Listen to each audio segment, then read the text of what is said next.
Shalom, shalom, shalom. Salam jumpa kembali bersama dengan saya. Dimanapun saudara dan saya berada, dan sesibuk-sibuknya apapun di dalam kita melakukan setiap aktivitas dalam kehidupan kita, di setiap waktu maupun di setiap harinya, tetap jangan lupa untuk meluangkan waktu supaya tetap terus berkomunikasi, terus berdialog, terus berbicara, terus bermusyawarah, terus berdoa dengan Tuhan kita. Sebab hanya dengan doa dan kita terus mengandalkan Tuhan, maka ada banyak solusi yang kita akan peroleh sesuai dengan seluruh kebutuhan yang kita sedang inginkan untuk kita peroleh bersama dengan kekuatan Tuhan, bersama dengan pertolongan Tuhan itu. Dan bahkan saudara yang kekasih, sekalipun kita memiliki begitu banyak aktivitas di setiap harinya, tetapi di sepanjang melakukan semua aktivitas itu, tetap jangan lupa untuk tetap meluangkan waktu untuk terus membaca akan kebenaran firman yang ada tertulis dalam Alkitab ini. Sebab seluruh kebenaran yang ada tertulis pada Alkitab ini pada hakikatnya merupakan makanan rohani dalam kehidupan, dalam hubungan kita dengan Tuhan maupun di dalam hubungan kita dengan sesama di setiap harinya. Ketika kita terus membaca akan isi Alkitab ini, maka kebenaran firman Tuhan merupakan pengetahuan akan terus bertambah dalam kehidupan kita. Dan karena terus bertambahnya pengetahuan kebenaran dalam kehidupan kita, maka tingkat pertumbuhan iman kita terus akan bertumbuh, dan kita terus untuk mengenal, dan bahkan kita terus akan tahu tentang apa yang tertulis dalam Alkitab ini. Di dalam Alkitab ada tertulis yang namanya soal hal kerajaan sorga, ada tertulis yang tentang namanya kepribadian daripada Tuhan itu, ada tertulis tentang yang namanya hukum-hukum Tuhan yang sudah Tuhan atur dalam kehidupan kita sebagai manusia, supaya tetap memiliki hubungan yang erat atau akrab dengan Tuhan, dan memiliki hubungan hidup yang baik dengan sesama kita. Dan bahkan saudara yang kekasih, di dalam Alkitab ini ada tertulis juga kebenaran-kebenaran Tuhan, dan kebenaran-kebenaran itulah yang seringkali menjadi pelita bagi kaki kita dan terang bagi seluruh kehidupan kita, supaya kita tidak terantuk saat kita berjalan di dalam realita kehidupan dunia yang penuh dengan berbagai persoalan demi persoalan. Tetapi ingat saudara, kita sebagai orang benar, kewajiban kita adalah untuk tetap menjadi saksi Kristus. Saksi Kristus yang baik adalah saksi Kristus yang terus mempersiapkan dirinya melalui doa dan firman Tuhan. Hari ini saudara kekasih, tema kita berbicara tentang 4 penderitaan Kristus di saat Paskah, dan 4 perihal penderitaan yang pernah dialami oleh Kristus adalah sebuah berita yang paling terpenting, dan bahkan adalah sebuah berkat rohani yang dimana saudara dan saya harus bisa mengerti, memahami, mengetahui, dan bisa menjadikan bekal kebutuhan rohani dalam kehidupan kita, supaya kita terus membangun fondasi iman kita di atas dasar kebenaran Tuhan yang benar, di atas jalan-jalannya Tuhan, di atas kehendaknya Tuhan, di atas kemauannya Tuhan, supaya hubungan kita dengan Tuhan tanpa lagi ada keraguan, bahkan tanpa lagi ada kekhawatiran, tanpa lagi ada yang namanya tembok pemisah di antara kita dengan Tuhan. Sebab setiap penderitaan yang sudah dialami oleh Kristus bagi kita melalui peristiwa saat adanya Paskah di zamannya itu adalah sebuah bukti yang real, yang nyata, bahwa hidup kita yang dulunya sedang berada di dalam perbudakan dosa dan sedang ada di dalam kekuasaan kuasa gelap dan kekuasaan daripada iblis itu, dan bahkan seluruh hidup kita yang dulunya tidak suka untuk melakukan yang namanya kehendak Tuhan, justru dari segala penderitaan Kristus pada saat bertepatan dengan perayaan Paskah di zamannya adalah sebuah anugerah keselamatan bagi kita sebagai orang yang berdosa, supaya melalui seluruh penderitaannya, segala tembok dosa yang terus memisahkan kita dengan Dia kini sudah dirobohkan oleh Kristus dan melalui seluruh penderitaannya.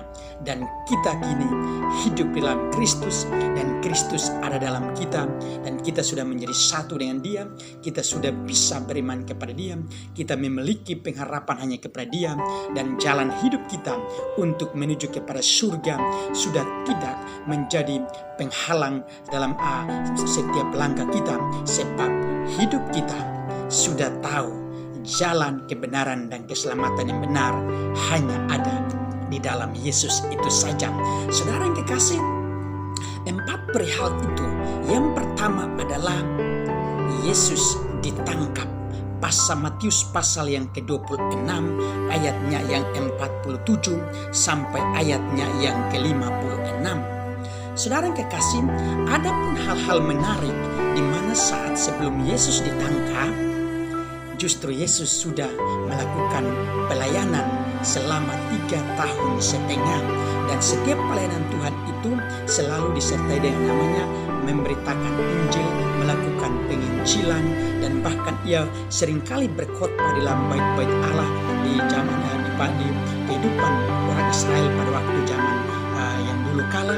Dan bahkan Yesus pun sering mengadakan pelayanan antar desa ke desa, antar kota ke kota, dan bahkan dimanapun tempat yang Yesus sukai dan Yesus merasa bahwa itu adalah tempat yang wajar, tepat dan nyaman untuk memberitakan Injil sesuai dengan apa yang Dia inginkan, maka Yesus pun memberitakan Injil itu.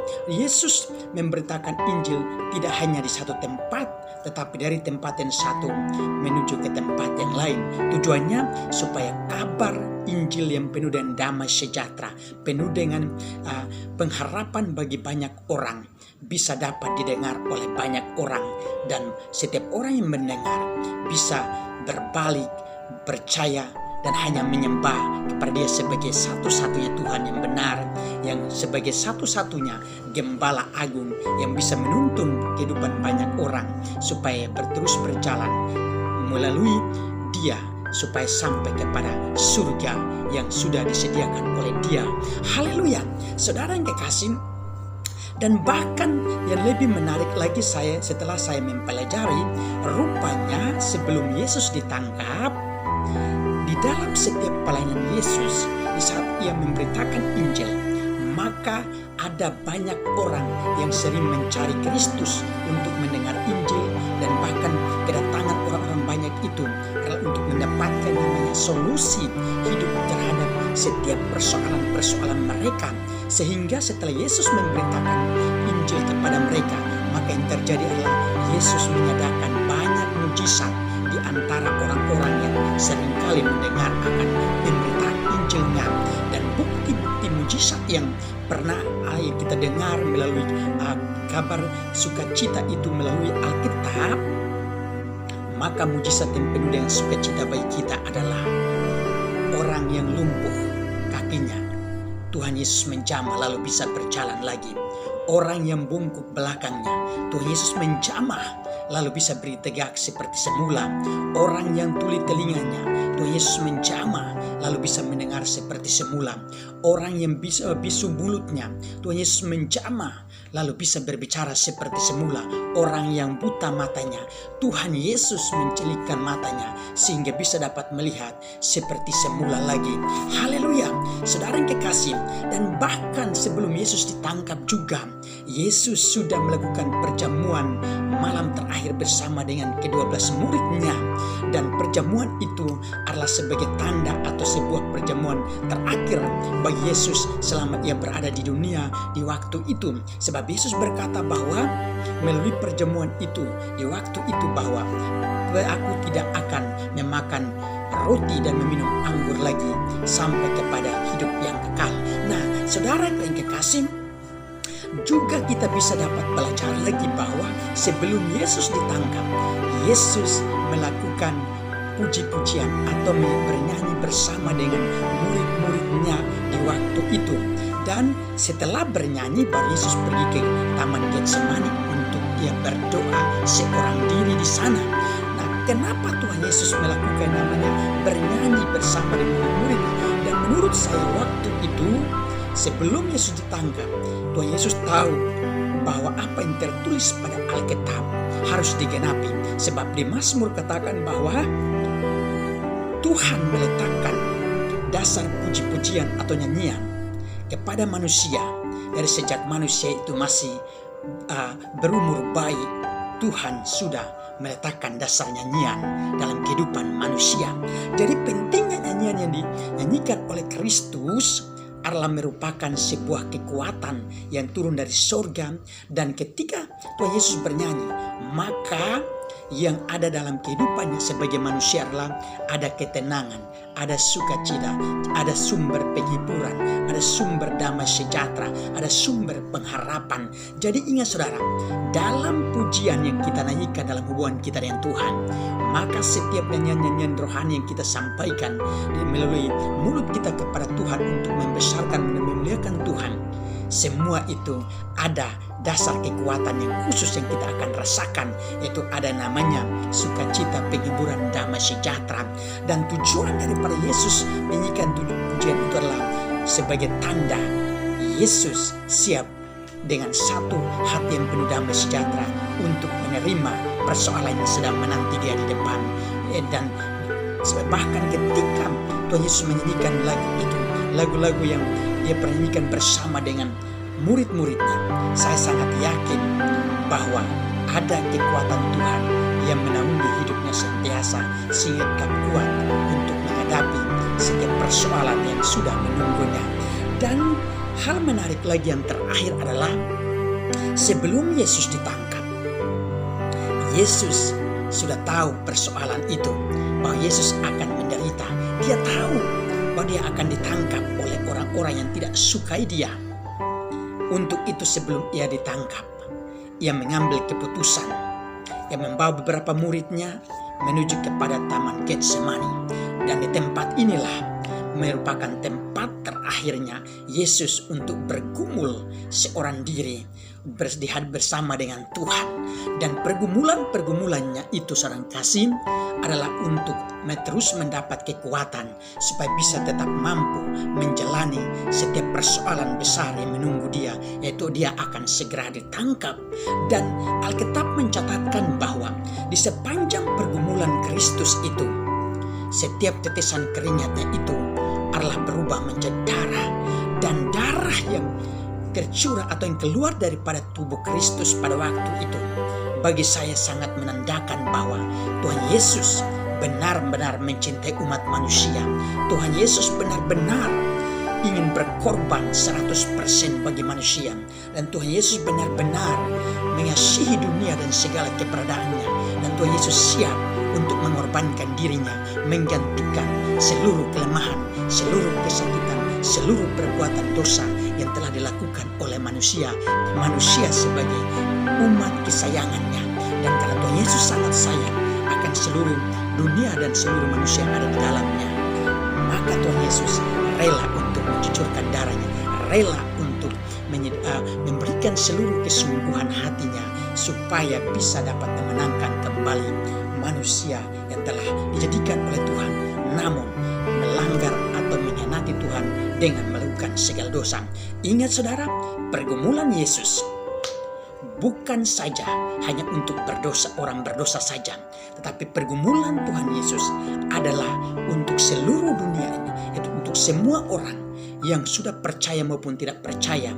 Tujuan pergumulan Yesus untuk semua orang adalah supaya suatu kelak hidup bersama dengan dia dalam satu persekutuan.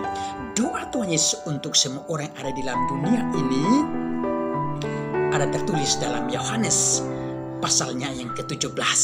Jadi Tuhan Yesus bukan hanya berdoa untuk murid-muridnya saja atau untuk dirinya sendiri saat ia berada di Taman Getsemani, dan bahkan bukan hanya untuk orang-orang yang telah mendengar kebenarannya di waktu saat ia memberitakan Injilnya, tetapi dia berdoa untuk seluruh dunia dan semua orang supaya suatu kelak tetap hidup bersama dengan dia, percaya kepada dia, mengandalkan dia. Maka banyak hal-hal yang kita akan lihat daripadanya. Haleluya.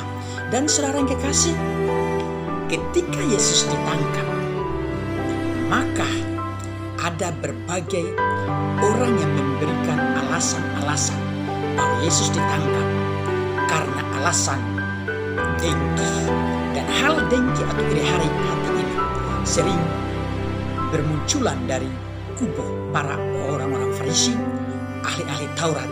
Sebab ahli-ahli Taurat atau orang-orang Farisi, mereka sangat tidak suka dengan kehadiran Tuhan pada waktu yang lalu.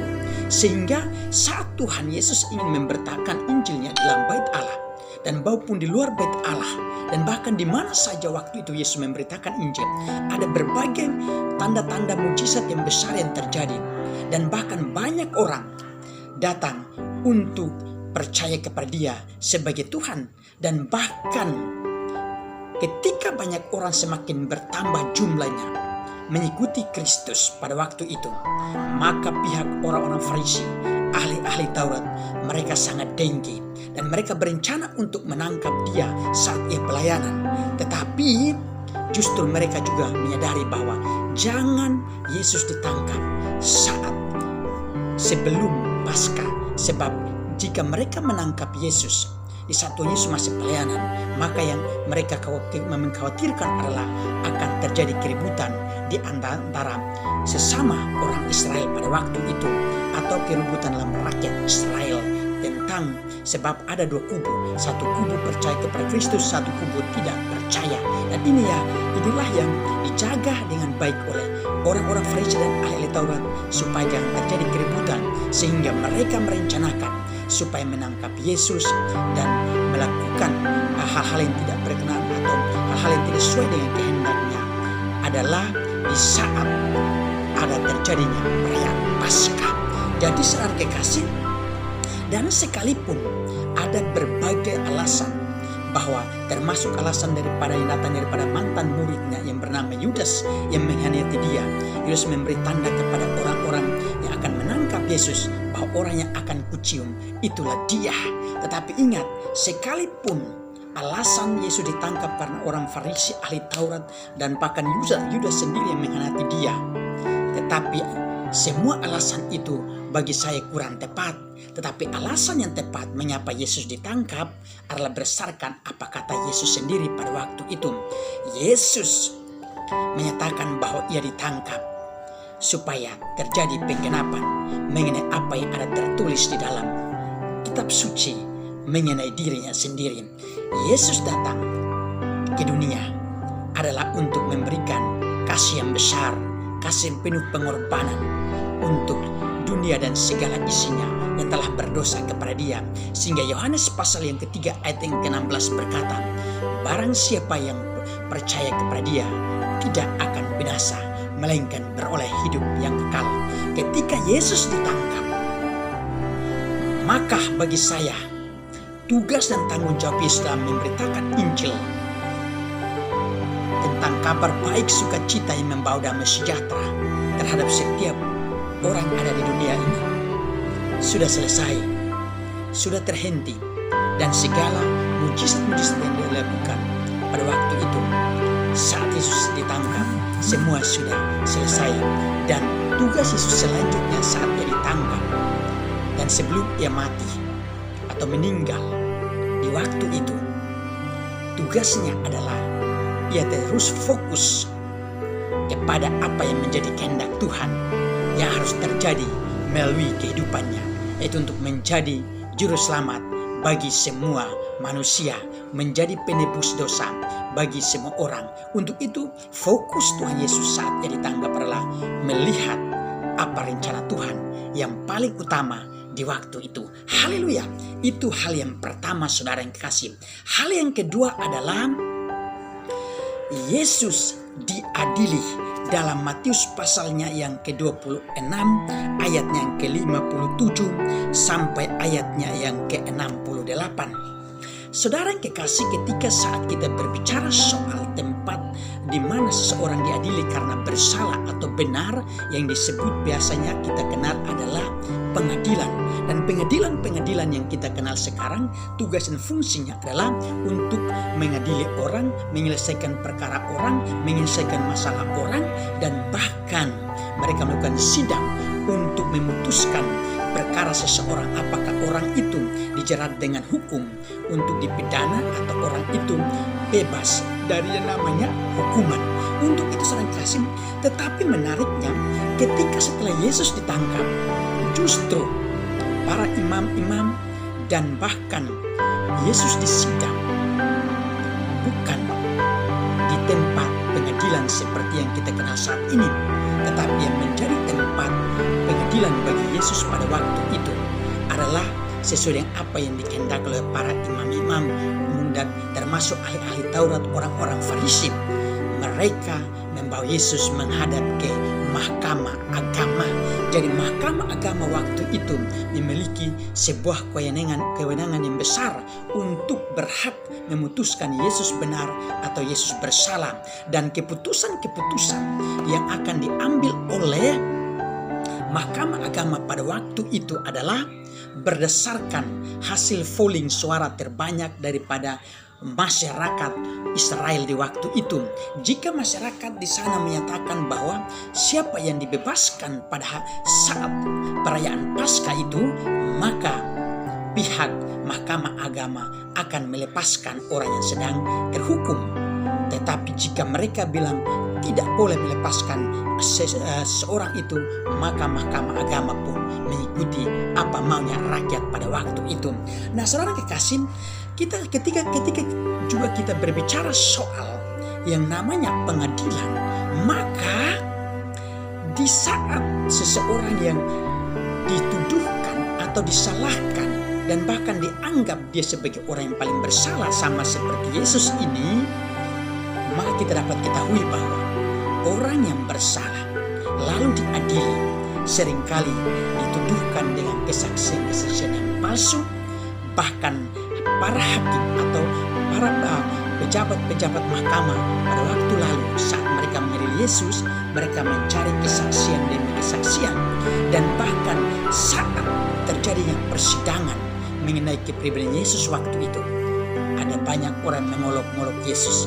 Ada banyak orang yang benar-benar menghina dia, orang membenci, orang tidak mau kenal lagi. Dan bahkan orang menyatakan bahwa Yesus menyatakan bahwa robohkanlah bait Allah ini dan pada hari ketiga saya akan bangkitkan. Padahal mereka tidak memahami waktu itu mengenai apa yang dimaksud oleh Yesus itu. Yesus berkata bahwa robohkan bait Allah ini dan dalam 3 hari dia akan bangunkan kembali.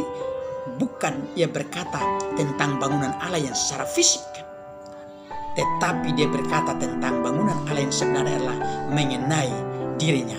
Dirinya boleh diolok, dihina, dibenci, dan bahkan dicaci maki, termasuk benar-benar dituduhkan hal yang palsu kepada dia. Tetapi ingat, pada hari yang ketiga setelah ia berkorban, dia akan bangkit kembali dan tubuhnya adalah bait Allah itu. Boleh dia menderita, tetapi pada hari ketiga tubuhnya juga dan rohnya, bahkan Yesus itu sendiri bangkit kembali sebagai bukti dia tidak bersalah. Sekalipun pengadilan waktu itu memberikan sebuah keputusan yang mendadak bahwa berdasarkan suara terbanyak, yaitu menyatakan bahwa Yesus Kristus harus disalib saat Paskah sedang terjadi waktu itu. Maka ingat, dan sepanjang dari pengadilan proses persidangan mengenai kepribadian Yesus di mahkamah agama, hal unik dan menarik daripada kepribadian Kristus adalah dia tetap berdiam diri, dia tetap tenang, dia tetap bersabar, dia tidak pernah melawan setiap kesaksian palsu yang dituduhkan kepada dia. Dia tidak banyak berbicara, dia tidak berbalik untuk melawan setiap orang pada waktu itu yang sedang membenci dia dengan kejahatan. Tetapi dia justru membalas dengan ketenangan, kebaikan. Dan bahkan seorang kekasih, kenapa Tuhan Yesus saat dia diadili, dia justru memilih untuk terus berdiam diri? Dia berdiam karena dia tahu bahwa tujuan datangnya dia ke dunia ada punya tugas yang besar daripada Tuhan, itu kerajaannya dari surga itu. Dan tugasnya adalah untuk menyelamatkan banyak orang. Untuk itu dia terus berdiam diri bukan berarti dia tidak bisa melakukan sesuatu, tetapi dia berdiam diri karena dia sedang fokus kepada kehendak Tuhan yang harus terjadi di dalam kehidupannya. Haleluya, itu hal yang kedua. Hal yang ketiga, Yesus berjalan menuju Golgota. Di dalam pasalnya yang dari Matius pasal yang ke-27 ayatnya yang ke-32 sampai ayatnya yang ke-44. Saudara kekasih, kita bisa membayangkan mengenai namanya Bukit Golgota. Perjalanan untuk menuju kepada puncak daripada Bukit Golgota, sepanjang perjalanan itu seringkali kita mendengar dengan istilah Via Dolorosa, yaitu jalan penderitaan. Jalan menuju Bukit Golgota berarti jalan itu mendaki. Namanya bukit berarti kita mendaki untuk bisa sampai kepada puncaknya, yaitu yang paling tertinggi daripada bukit itu.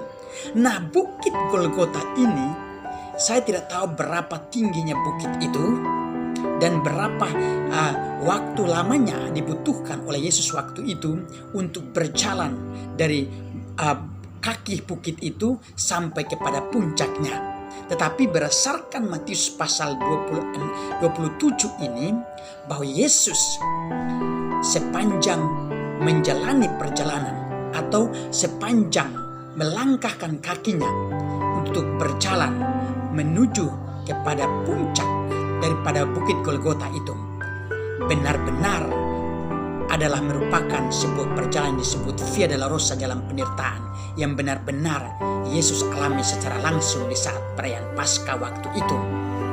Mengapa Yesus mengalami penderitaan di waktu itu? Sebab di saat Yesus berjalan, di pundaknya ada salib yang dia harus memikul lalu berjalan menuju ke puncak daripada Bukit Golgota. Di samping itu, saudara kekasih, di saat Yesus berjalan, Yesus dicambuk dan bahkan Yesus diolok, diteriakin hal-hal yang tidak baik kepada dia. Dan bahkan saudara kekasih, sepanjang perjalanan menuju Bukit Golgota, Yesus diberi air anggur yang bercampur empedu. Saudara tahu, empedu itu rasanya pahit sekali dan tidak wajar untuk manusia meminumnya sebab sangat pahit. Bayangkan saudara, perjalanan Yesus di bawah terik matahari sambil memikul salib, sambil harus melawan begitu banyak manusia yang mengiringi dengan berdesak-desakan, dan bahkan dia harus dicambuk, dan bahkan dia harus menerima minuman yang pahit.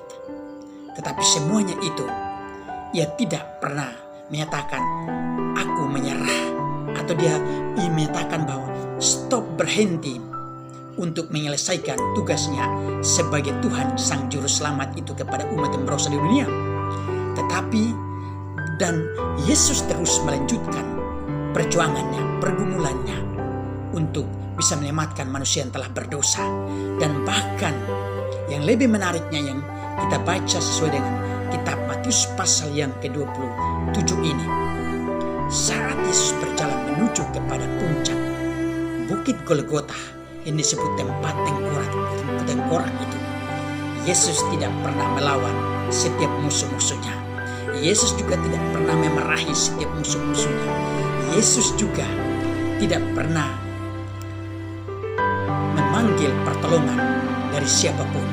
Justru yang memanggil pertolongan adalah musuh-musuhnya itu sendiri.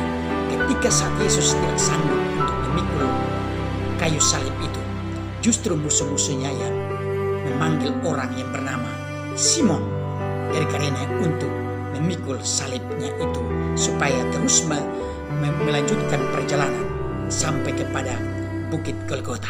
Mengapa Yesus tetap tenang, berdiam, dan tidak memberontak waktu itu? Sebab ia tetap fokus kepada puncak daripada Bukit Golgota itu. Sebab di atas puncak Golgota itu, bagi Yesus adalah tujuan akhir kemenangan dia di sana.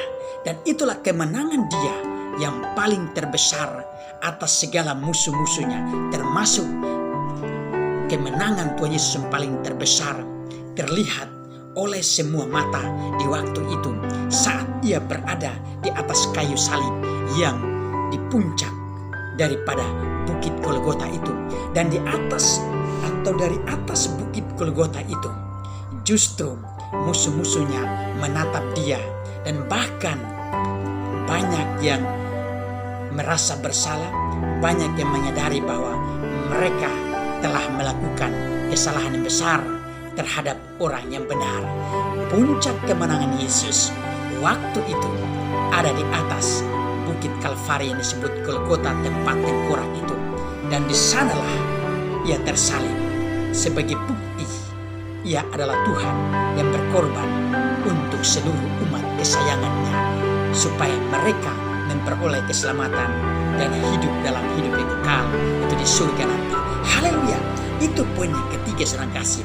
Hal yang keempat, Yesus mati. Matius pasal yang ke-27, di Matius pasal yang ke-27 ayatnya yang ke-45 sampai ayatnya yang ke-56. Saudara yang kekasih, ketika kita berbicara tentang yang namanya kematian Kristus, maka bagi saya kematian Kristus adalah sebagai tanda telah berakhir tugas pelayanan pemberitaan kabar gembira daripada dia itu Injil itu di dunia telah selesai. Dan dengan adanya kematian Yesus adalah merupakan sebuah tanda bahwa keselamatan yang besar akan terjadi dalam kehidupan manusia. Dengan adanya kematian Yesus adalah merupakan sebuah tanda bahwa dia adalah benar-benar Tuhan yang hidup, yang layak untuk menjadi penebus bagi seluruh umat manusia. Dengan adanya kematian Kristus di atas bukit Golgota, yaitu melalui salibnya di atas salib yang ada di sana, memberi bukti bahwa tugas Yesus untuk menyelesaikan masalah persoalan yang terus memperbudak manusia, yaitu dosa itu dan kuasa dosa yang terus membawa manusia untuk menuju kepada maut. Yesus sudah menghancurkan, Yesus sudah mematahkan, Yesus sudah benar-benar melenyapkan, dan Yesus sudah menggantikan dengan keselamatan yang besar. Saudara yang kekasih, ketika kita berbicara tentang kematian Kristus, maka di atas kayu salib itulah Yesus terus menyatakan kepada Tuhan yang disebut dengan Eli, Eli lama sabatani, mengapa engkau meninggalkan aku? Dan bahkan Yesus berkata dari atas kayu salib itu kepada seluruh dunia dan segala isinya, termasuk kepada seluruh manusia, supaya manusia terus mendengar bahwa semua telah selesai. Semua telah selesai merupakan kesimpulan akhir dari tujuan Yesus datang ke dunia dan tujuan Yesus berkorban bagi manusia, tujuan Yesus menderita atas seluruh dunia dan segala isinya, itu terkhususnya manusia, adalah sudah selesai segala persoalan manusia. Tinggal sekarang tugas kita sebagai anak-anak Tuhan yang telah percaya, teruslah mengandalkan Yesus, terus menaruh harapan kepada Dia sebagai satu-satunya penolong kita, sebab Dia telah tersalib dan Dia telah mati untuk dosa kita, dan pada hari yang ketiga Dia telah bangkit dari antara orang mati. Tujuan Dia bangkit adalah supaya setiap orang yang ada di dunia yang melihat pemberitaan Injil mengenai Dia maupun yang menyaksikan secara langsung kebangkitannya, mereka tetap percaya bahwa sesungguhnya Yesus adalah Tuhan, Yesus adalah anak Allah yang benar-benar hidup, tidak pernah mati, dan bahkan Dia berkuasa untuk menyelamatkan manusia daripada setiap kebinasaan. Dan saudara kekasih, dari kematian Yesus di atas kayu salib di bukit Golgota pada waktu itu adalah sebuah penderitaan yang Dia telah bayar dengan lunas, Dia telah menjalani dengan sukses, berhasil, dan dengan semua perjuangan adalah hasil yang sangat sempurna. Dan bahkan dari atas saat kayu salib dan saat Ia sudah menyerahkan nyawanya kepada Bapa di surga, dan bahkan orang-orang yang waktu itu hadir di situ, termasuk musuh-musuh yang menyiksa dia, membenci dia. Mereka menyatakan, kita akan lihat apakah Elia datang untuk menolong dia. Tetapi justru di balik kematian Tuhan di atas kayu salib itu, yang disebut Kristus itu, turut menyadarkan mereka bahwa untuk mereka bisa menyakui bahwa sesungguhnya Yesus adalah anak Allah yang hidup, Yesus adalah Tuhan.